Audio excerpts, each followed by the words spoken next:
Hi friends, I am Elvis. I am a prisoner in solitary confinement at a New York State prison. The situation here is very disgusting. The prisoners are always arguing and abusing each other. Fights, racial remarks, talks about robbery, assaults, and all sorts of nonsense are very common here. But a few cells away stayed a gentleman who seemed to have a very serene disposition. Never had anyone seen him indulging in any argument, nor did he ever take part in any mundane gossips. I inquired as to the source of his serenity when all around us was completely chaotic. What was that? He then lent me a book by His Divine Grace, A.C. Bhaktivedanta Swami Prabhupada. It was called The Science of Self-Realization. It was the most fascinating thing I ever read, trust me. Due to this wonderful association and inspiration, now my friends, my life stands transformed. From a dark dungeon of this desolate and gloomy prison cell, now I can see light of hope through the compassion of this person. Yes, he is Chris Matthews, whose tale of transformation is a source of inspiration for many lives like me. Friends, let us go back. Let us go back and witness the life of this great soul. From prison to prison ministry.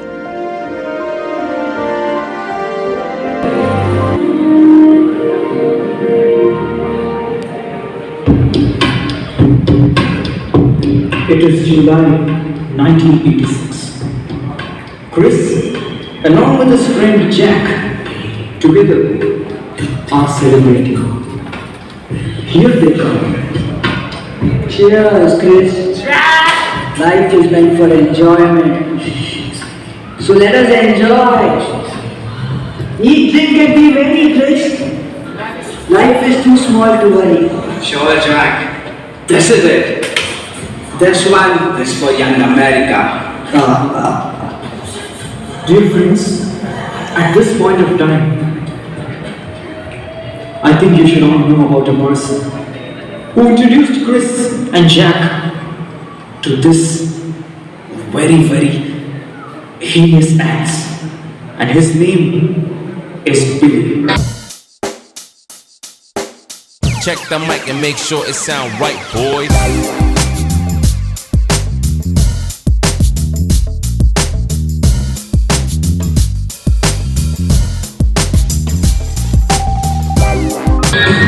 Hey, Billy.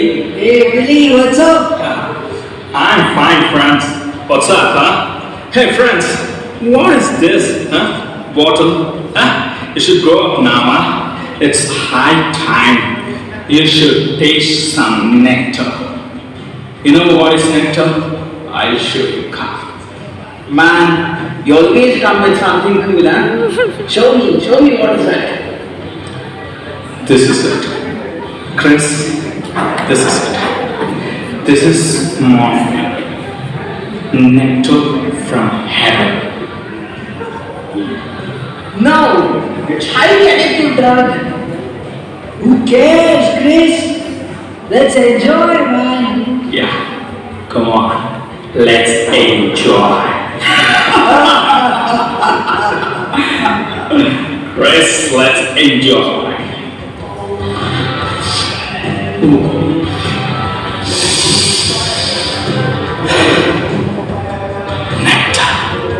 Nectar from heaven. Chris, enjoy this. Come on. Oh, God. Don't do it, Jack. Chris, this is amazing, man. You gotta try it. Oh God, I'm losing control. Oh God. Come on, Chris. Yeah, man. You gotta do this, man.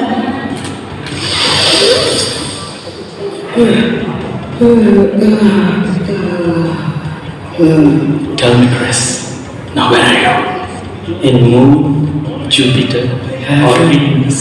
I'm in heaven, Jack.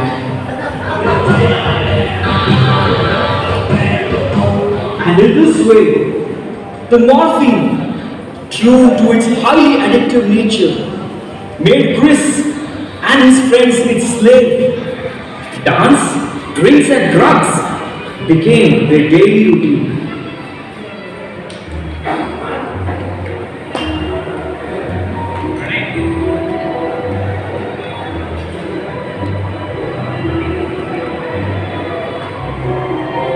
Chris and his friends, totally enveloped by these bad habits, now could not restrain taking to intoxicants even in public. However, to help the helpless and to unlock all the deadlocks, one fine day, while enjoying and walking on the road with their bottles, Krishna made his very first entry into the life of Chris in the form of scriptures.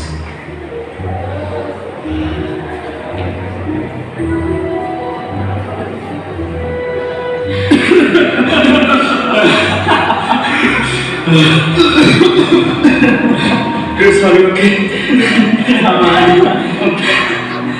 Hare Krishna, please take this Bhagavad Gita. Hari Bol is a beautiful book by Divine Grace Bhaktivedanta Swami Prabhupada. Chris, look at the bold guy. He looks like a 1960s villain. Beautiful book Bhagavad Gita. Hare Krishna, Hari Bol. Please, can you show me that book? Yes, take this Bhagavad Gita. See the book, it's a beautiful book. What is it about? Yes, it's about a soul. Everything you want to know about the soul is there in this book. And yes, you can actually stay high forever. So, my foot, my body has two souls. One is right soul and one is left soul. Jack, I can see them too. Don't waste money, man, Chris. This is all rubbish. Don't read that. Give it here. No, but I need it. I want to read it. Chris, then you want to become that villain? You want to ruin your life? Then I can't help it, Chris. Be a mom, baby. Mom, Mom, baby. Mom, baby. Mom, baby. Mom.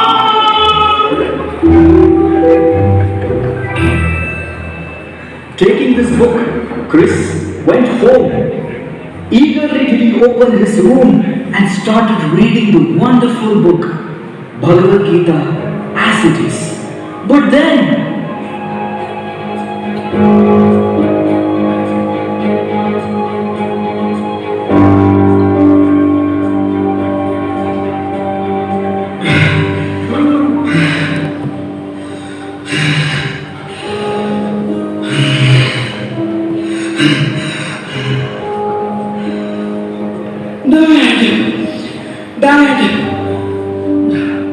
Dad!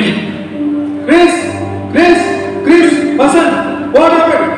What happened? Oh my God! Please call some doctor! Doctor, please come! Doctor! Dad! Please! Please give me some morphine, Dad! I can't! Oh my God! Chris, you're taking drugs! Why, Chris? Why? Doctor, please come immediately! Please come! Hurry up!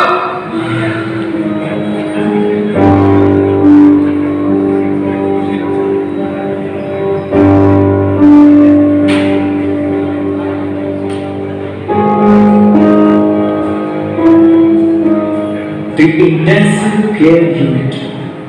Owing to his deteriorated health, Chris was admitted in the state hospital. To and fro with deep, heavy breaths, his father's tension was increasing every moment as he was waiting just in front of the ICU. Oh doctor, please tell. What happened? Is my son alright? Is my son alright? Please tell. Please tell soon. Mr. Matthews, this is a very serious matter. Your son is highly addicted to morphine and it is very dangerous for his life. In fact, he is practically on the verge of death. Just a single dose more and I'm very afraid that nobody can help him. Even I can't help him. Perhaps now, only the Almighty can. What? On the verge of death? Only God can help him. Please doctor, please try something. Oh God, what can I do now? A narrow escape from death. The nature of intoxicants is such that the determination of an individual completely goes down, and Chris was no exception. Although the doctor had warned, and although another dose of drugs might be the end of his life, Chris was helpless, completely helpless. Where does he have to turn now? Where? Now, all Chris remembers is just Billy.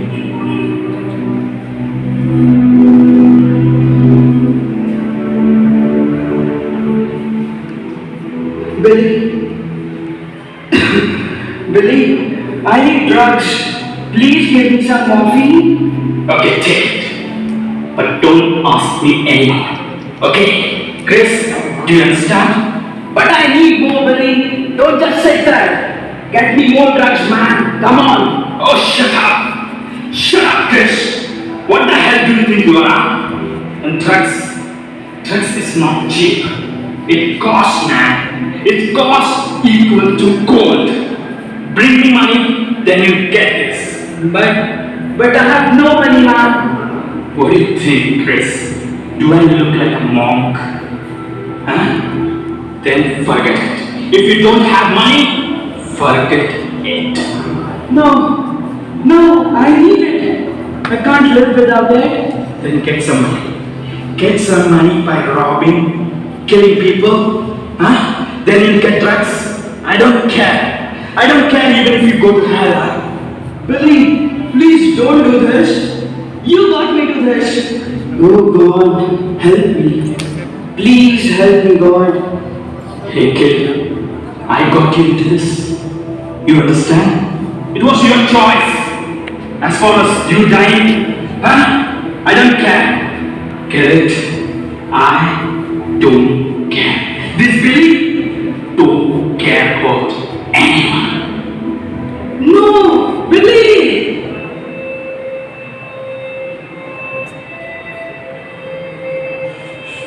Beg, borrow, steal. Beg, borrow, steal.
This way, Chris was accused of severe crimes like trying to murder, robbery, kidnapping, etc. etc. And hence he was imprisoned for 8 long years in the New York State Prison.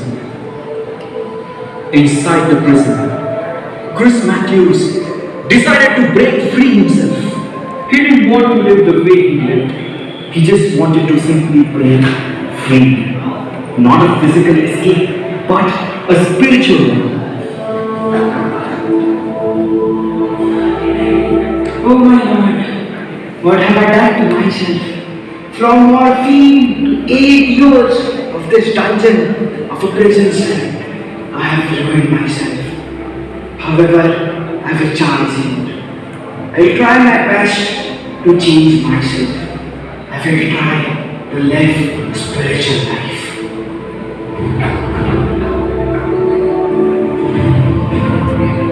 In this way, Chris started reading and studying all the available religious literatures in the prison. He practiced a handful of meditations and astral projection techniques. He studied Islam, Buddhism, Kabbalah, Christianity, and the Advaita Vedanta philosophy. Anything available, and almost turned his prison cell into an ashram. He started spending several hours in meditation on the impersonal concept of truth. But he was not satisfied. He could not get the peace of mind. He was always feeling as if something is missing, something is not fulfilling him.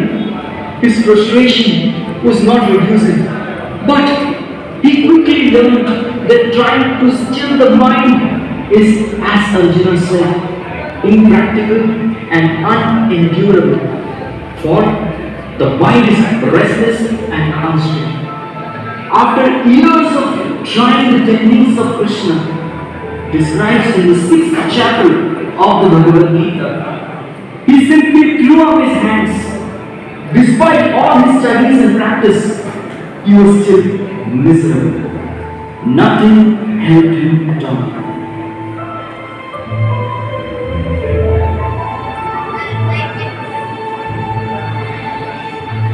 Oh Lord, I am lost. I remember you. In this sea of various spiritual literatures, I am unable to get the true understanding and peace of mind. I am getting more and more confused. Please help me, O Lord, help me. It is said that when someone is sincerely desiring to get Krishna, Krishna sends his representatives to him. Hare Krishna, Krishna Krishna, Hare Hare, Hare Rama. Hey! Where did you get this? Who told you? Do you have a book or something? Is this a free Krishna's? Yes, this is of the Hare Krishnas. And I do have some books, but not here, at my home. Do you have any contact, address, anything? Yes, I have the address of one Chandrasekhar Prabhu, who will send me the books and will read soon. Yeah, sure. That would be a great help.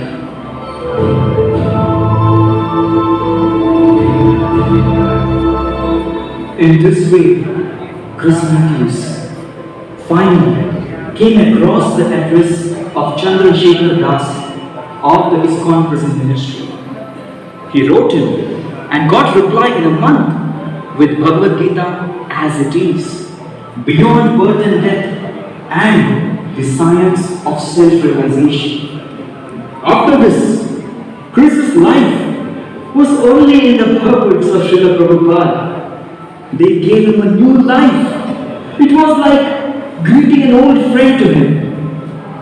Thank you, Krishna. Thank you very much for giving mercy to such an insignificant soul.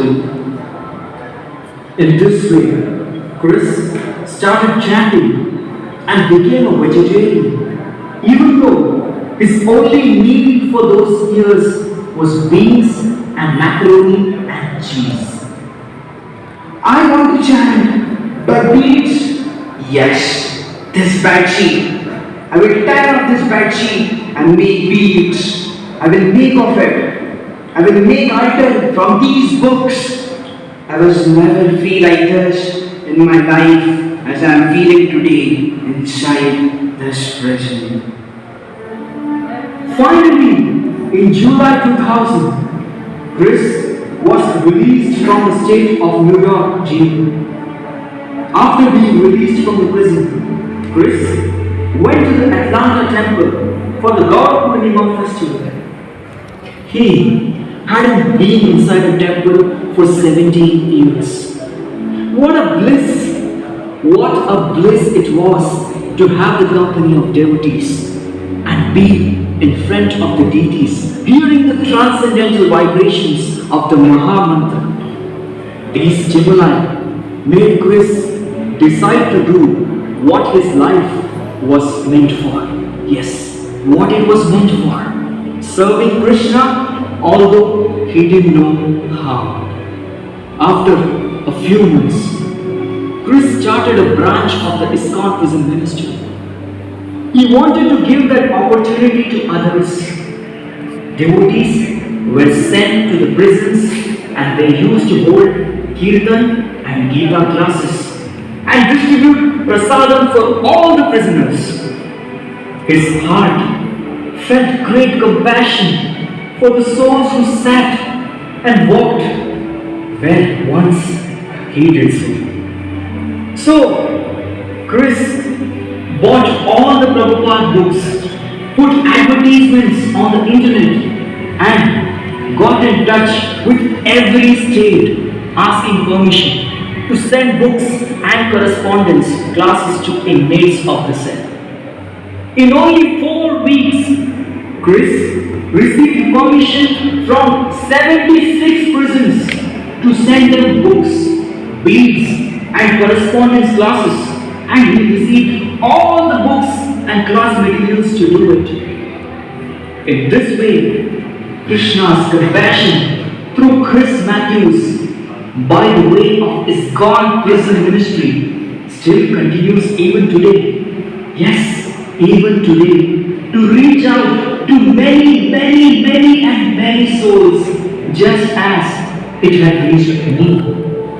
Thank you. Thank you, Chris Matthews. Thank you so much.